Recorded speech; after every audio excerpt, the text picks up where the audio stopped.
안녕하세요. 김두기입니다. 셉 2000으로 배우는 구조역학 4장 프레임 해석인데요. 하중조합에 대해서 하겠습니다. 앞서서 했던 4장 프레임 해석 예제를 불러와서 하겠습니다.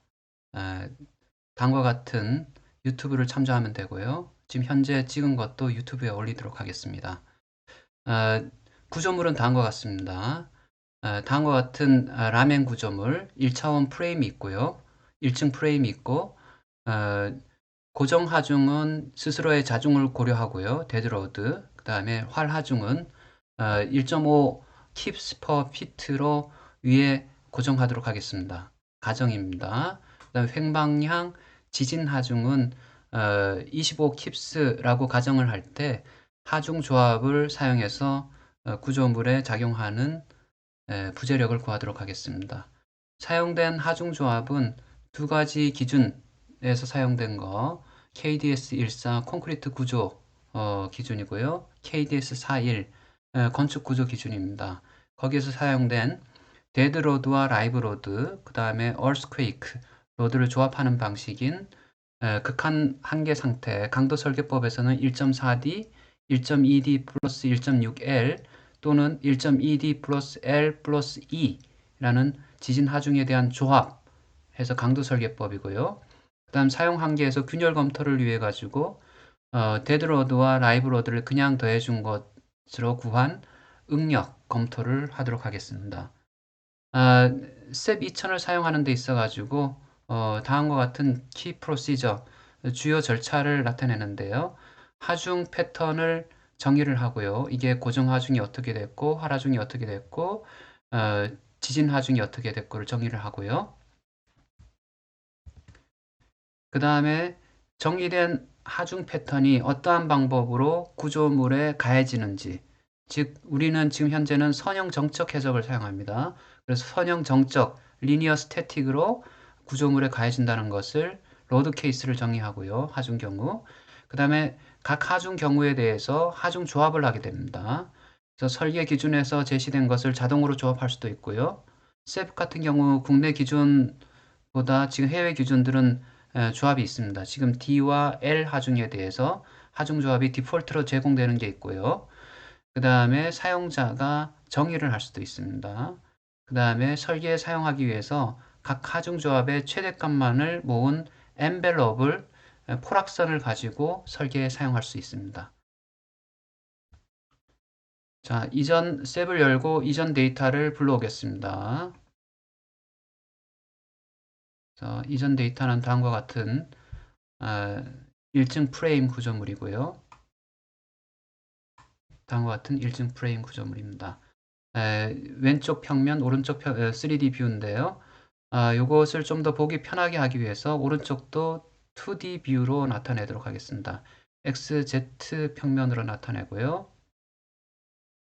그 다음에 Y 값이 45니까 0으로 나타내기 위해서 XG 플레인 다음과 같이 왼쪽과 오른쪽에 2D 뷰로 나타냈습니다. 하중 상태를 보면요. 하중을 보면 제일 처음에 로드 패턴, 로드 형태를 정의한 걸 보면은 이전에는 데드로드, 자중이죠. 스스로의 자중이 이렇게 정의됐고요. 그 다음에 버티컬 로드를 유저 V라고 정의를 했는데요. 이것을 라이브라고 정의를 하겠습니다. 라이브. 그 다음에 형태는 라이브. 그 다음에 자중 고려는 하지 않습니다. 그래서 modify 하고 그 다음 세 가지 로드 중에서 earthquake이 있습니다. earthquake은 지진 하중은 EQ라고 하고요. 요거 같은 경우에 EQ라고 정의를 하고 요것의 하중 타입은 wind 혹은 earth를 넣으면은 그 설계 기준에서 나온 그 값들을 변수들을 넣을 수가 있습니다. 지금 현재는 설계 스펙트럼이라든가 이런 값들이 들어가 있지 않으니까 그냥 other라고 했습니다.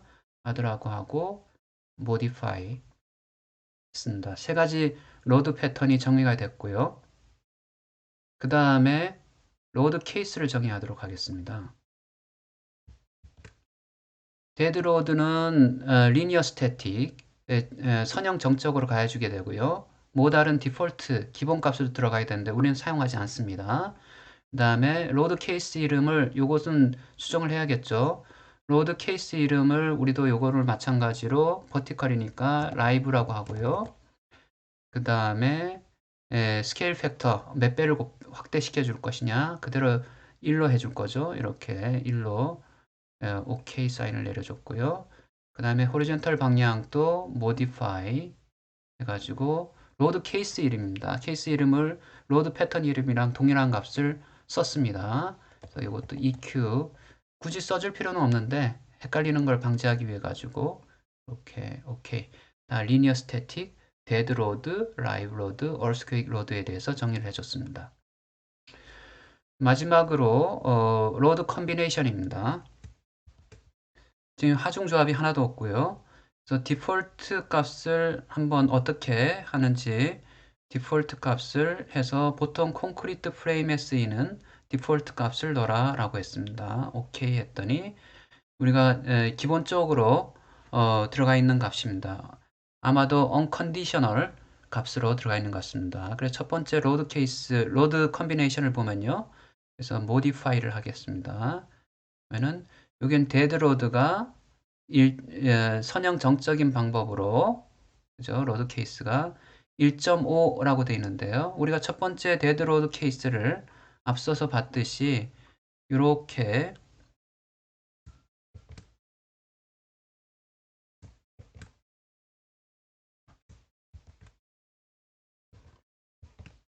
(1.4가) 들어가고요. 첫 번째 로드 케이스, 두 번째는 1.2, 1.6, 세 번째는 1.2 LD, LE, 그 다음에 사용 하중 검토는 다음과 같습니다. 따라서 첫 번째 로드 케이스는 1.4가 들어가고요. 두 번째 로드 케이스는 여기는 1.2 데드로드, 라이브 로드에다가 1.6 정도 해주게 됩니다. 수정을 해줬습니다.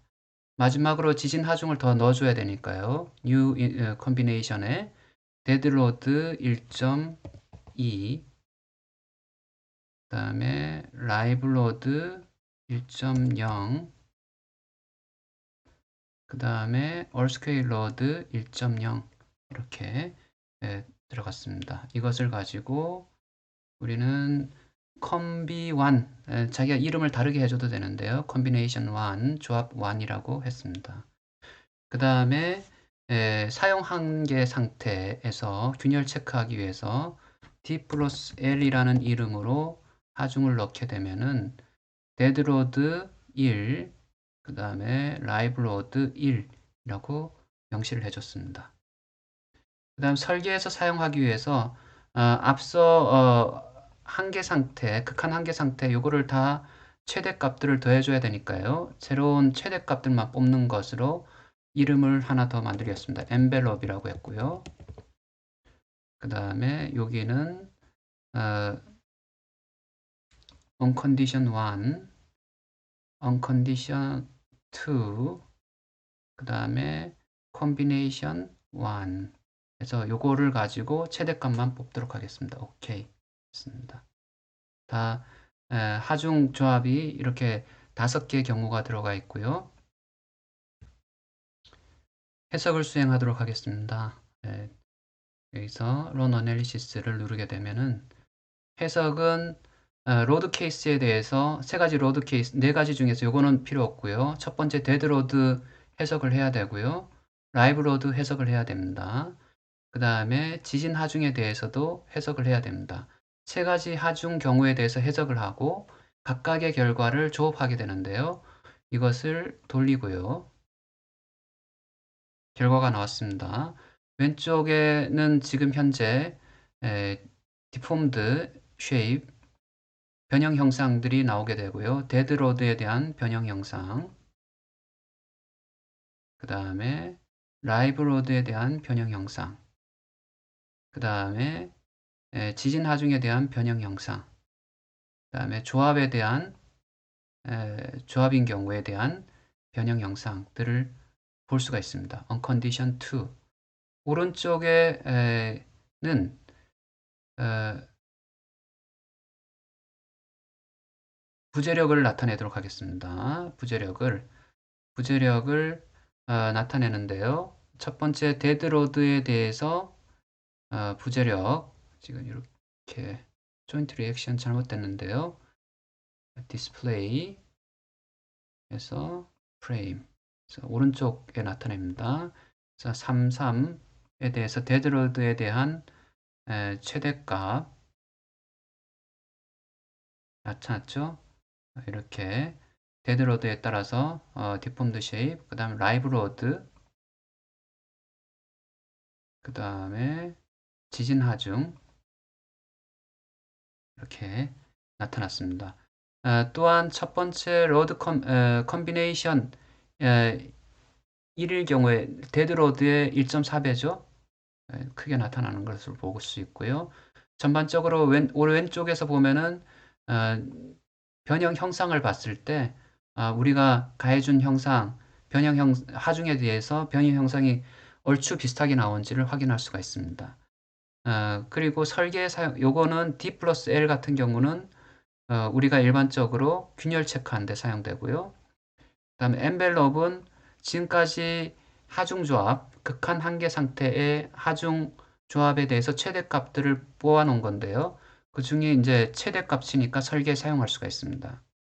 네, 최대값들입니다. 그림을 봤을 때 왼쪽과 오른쪽이 비대칭 형태로 나타나는 것을 볼 수가 있습니다. 왼쪽에서 오른쪽으로 가였을 때, 오른쪽에서 왼쪽으로 가였을 때. 자, 이렇게 비대칭으로 나타나게 되는 것은 지진 하중 때문인데요. 지진 하중이 오른쪽에서 오른쪽으로 가있었을 때의 형상입니다. 그래서 오른쪽에서 왼쪽으로 가있을 때도 나타내 줌으로 인해 가지고 이 컨비네이션을 하나 더 만들어 줘 가지고 지금 왼쪽과 오른쪽 지진 하중이 정적으로 가해줄 때 어디가 더 보수적인지를 확인해야 됩니다. 여기까지 하겠습니다.